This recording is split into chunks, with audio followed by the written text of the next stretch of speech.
President Obama faces an uncomfortable situation at this week's annual Group of 20 summit, where the usual global economic talk is likely to be replaced by a behind-the-scenes showdown with Russian President Vladimir Putin over Syria. The president touched down in St. Petersburg, Russia earlier today and met face-to-face with Putin for the first time since granting Congress the power to authorize a potential military strike against Syria. Since Putin reoccupied the Kremlin last year, relations with Washington have gone from bad to worse. Russia has adamantly opposed any intervention in Syria since the conflict began, blocking numerous United Nations security resolutions against the U.S.'s wishes. And this summer, Russia granted asylum to NSA leaker Edward Snowden despite Washington's request to extradite him. Some speculate that move prompted President Obama to cancel a one-on-one meeting with Putin in lieu of a trip to Sweden, where the president admitted U.S.-Russian relations have, quote, hit a wall. U.S. and UN reports of the use of chemical weapons in Syria have drawn the wedge even further.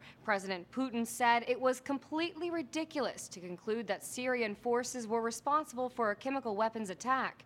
He also claimed Secretary of State John Kerry is lying and knows he is lying about al-Qaeda's presence in Syria. And as Politico explains, President Obama's situation at the summit will be delicate. Obama will face the delicate task of trying to paint Putin as an obstacle to justice in Syria without picking fights with other countries that have expressed skepticism about a military response to the chemical weapons attack. On Wednesday, the Senate Foreign Relations Committee authorized a resolution allowing a limited strike on Syria.